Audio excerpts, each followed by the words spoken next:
Welcome to Vysh IAS. So we'll be continuing with the Plums series of polity, governance and schemes today. Okay, so if you're new to this channel, please consider subscribing this channel so that you will be getting daily free updates on UPSC. And if you're looking for a good quality test series, then you can contact the number which is given on the screen 7200681675.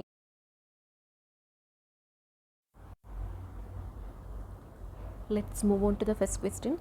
Consider the following. First, right to education. Second, right to equal access to public service. Third, right to food. And the question is asking which of the above is or are human right or human rights under Universal Declaration of Human Rights. Okay, again, this Universal Declaration of Human Rights and the similar initiatives by UN becomes very important from the UPSC Prelims perspective. Okay, so please prepare all those initiatives which have been in use for the past 1 year. The UN initiatives, then the important UN bodies like UN General Assembly, UN Security Council, all these things you should be familiar with. Okay, so if you look at the UN declaration, Universal Declaration of Human Rights, it is actually adopted by the UN General Assembly. Okay, and there are 30 Universal Declaration of Human Rights. Okay, so in this document there are 30 rights which has been stated. Okay, and it is subdivided into civil and political rights, right to life, liberty, free speech, privacy, etc. Okay, so you can make a note. Okay, whatever I'm telling you can make a note also.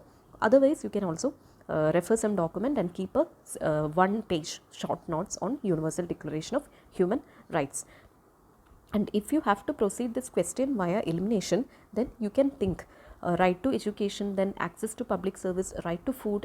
Okay, all these rights, it has to be under human rights only. No, in this recent era, modern era, already the human rights has been widened. The scope of this word human rights has been widened so much that it includes even many levels of poverty also. Okay, earlier what was poverty? Poverty used to be something, the condition in which we didn't have any food, we didn't have any access to public service only. But now poverty has been widened. Like that, this Universal Declaration of Human Rights also got widened. Okay, so anything, any rights which comes under this, you can actually opt for the answer. Okay, everything you can opt. So you can, in this typical multi-statement question, you can go with the option all of the above. Okay, most probably all the options given will be correct only. So in this case, these are straightforward options only: right to education, equal access to public service, right to food, etc. So it has to be there in the answer, and the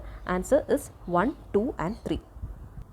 Now come to the next question. Which of the following are envisaged by the right against exploitation in the Constitution of India? So the question is asking about right against exploitation.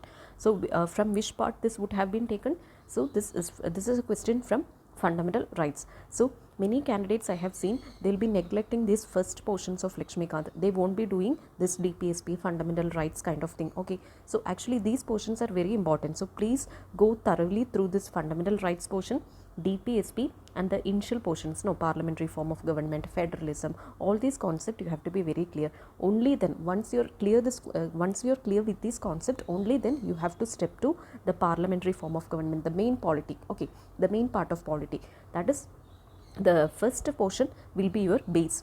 The coming portions, the upcoming portions like parliament, then center-state relations, then the constitutional bodies, all these are some advanced portions. So before learning that, you have to be clear with all these things, and questions can be twisted from these portions only. From the first portions you will be getting twisted questions, whereas from the second portion, from the main polity portions, you will be getting direct questions only. Okay, most probably it is the trend has been like that only. So in this question, the question is right against exploitation, and they have given the 4 options. You can post the screen and check these 4 options. Okay, and they're asking which of these provisions are coming under right against exploitation. So if you look at the right against exploitation, it is like article 23, 24. Okay, it is in this range only. So many people, what they will do, abolition of untouchability, yeah, it's also exploitation only, so we can go with that option only. Okay, we can go mark that also. No, actually this is under article number 17, which comes under right to equality. So this is not in the Constitution, it is not under right against exploitation, although technically it may come under right against exploitation, but in the Constitution we have to go with the Constitution only. No, so in the Constitution it is not coming under right against exploitation, rather it falls under right to equality only. Okay, So eliminate this 2. So in the constitution, what is given? Prohibition of traffic in humans and forced labor. The first statement, that is correct. It is given under exploitation only. Then the fourth one, prohibition of employment of children in factories and mines, that is also stated. So in the constitution, these two are stated, and the question is also clearly telling which is stated in constitution. Okay, otherwise all these options are correlating towards right against exploitation only. But with respect to constitution, we can say that option number 1 and 4, statement number 1 and 4 is correct. So the correct option is 1 and 4 only, option number C. Now come to the next question. One of the implications of equality in society is the absence of first, privileges, second, restraints, third, competition, and fourth, ideology. See how much conceptually UPSC has framed the question. So from the first part only you will be getting these kind of questions. So basic should be very clear, okay, to attempt these kind of questions. Actually these kind of questions are going to make a difference in your prelim score. The direct questions every candidate will be attending only. So in these kind of questions only you can mark a difference and you can move a step ahead of the other competitors. So look at the statement. So think logically. Anyway, this is a concept kind of question and it is not directly from the Lakshmikant. So think logically. What could be the implication of equality in society? Okay, so equality in society is the absence of, that is the concept, that is the simple question. Okay, simply they are asking this much only. Equality of society means absence of which one of the following? So here you can go with the substitution method. Okay, substitution method. What is substitution method? So you have to substitute the given options. So substitute the given options. Equality in society is the absence of privileges. Is it making any sense? Yes, it is making sense. Then second, equality in society is the absence of restraints. Is it going too extreme? Will any constitution be built in such a way that it offers no restraints upon any of the individuals? No. A state cannot function in such a chaos manner. Okay, so there will be utter chaos if the constitution has been built in such a way. So there should be reasonable restrictions. Even we are having reasonable restrictions. So this is not making any sense. Then equality in society is the absence of competition. Is it having any relation with the competition? No. Actually, if you think a step forward, you can think that absence of competition means monopoly. That is actually the inequality only. It is not driving towards equality, it is inequality. Okay, so if there is no competition, we'll be having monopoly, which means that we'll be having inequalities in the society. Okay, so this for sure can't be the answer. Then fourth is ideology. So equality in society is the absence of ideology? No, we are having many ideologies. There are positive ideologies and there are negative ideologies. So ideology and equality, it is not making any sense. It is not linking. Okay, so there is no link. So out of these four, the best choice would be 1, privileges. Okay. Now next question. We adopted the parliamentary democracy based on the British model, but how does our model differ from that model? Okay, so if you see our constitution, you can see that we have borrowed many features from many constitutions. That also you have to make a list and revise those portions, which all systems we have adopted from which all government, from Japan, Ireland, then US, UK. From all these countries we have borrowed certain initiatives in our constitution. So which are those provisions which we have borrowed? So you can make a list and remember those. Okay, so the first statement is, as regards legislation, British Parliament is supreme or sovereign, but in India the power of the Parliament to legislate is limited.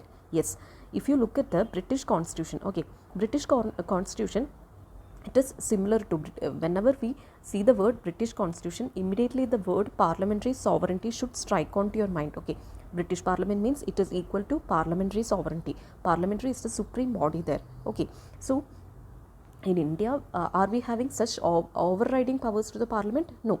Parliament is having certain restrictions.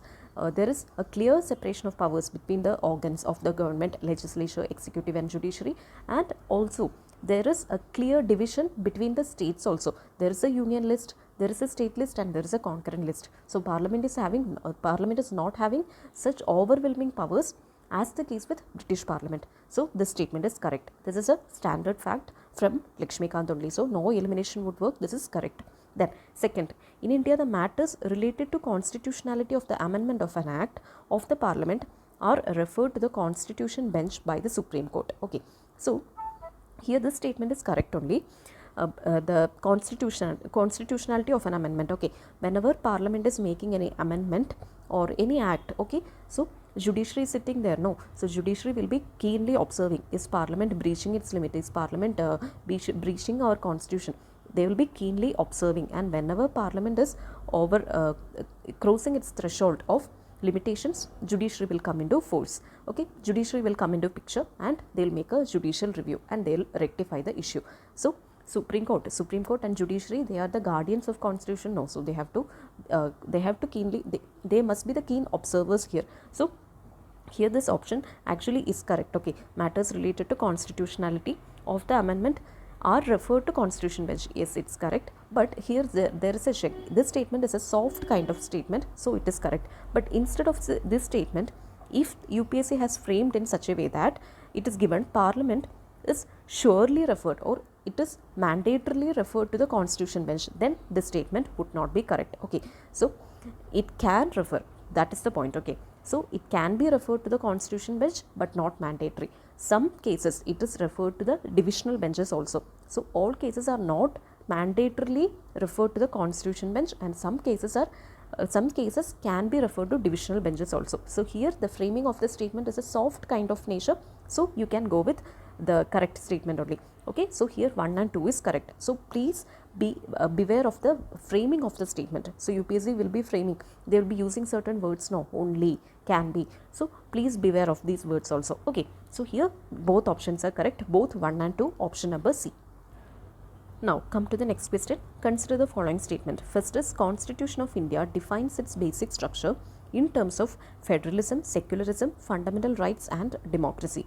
Second is, Constitution of India provides for the judicial review to safeguard the citizens' liberties and to preserve the ideals on which the Constitution is based. So here it is a straightforward question. If you have seen the previous episode, we have taken this question, we have taken these models of questions so far. Okay, many questions we have done in a similar manner. So which all provisions are defined in constitution and which are mentioned in constitution, which are not defined in constitution, all these facts you should be aware. Okay, so here both the statement, it is telling constitution is defining basic structure, and the second statement telling that constitution is providing for judicial review. So both these statements are not correct. So most of the times, if the question is like Constitution of India defines certain thing, okay, or it is mentioning certain thing, most of the cases it will be false only. Okay, so there will be some implicit mention only. So explicit mention, there are very few things. Okay, constitution is just a broad framework. All the other things, the judicial review kind of thing,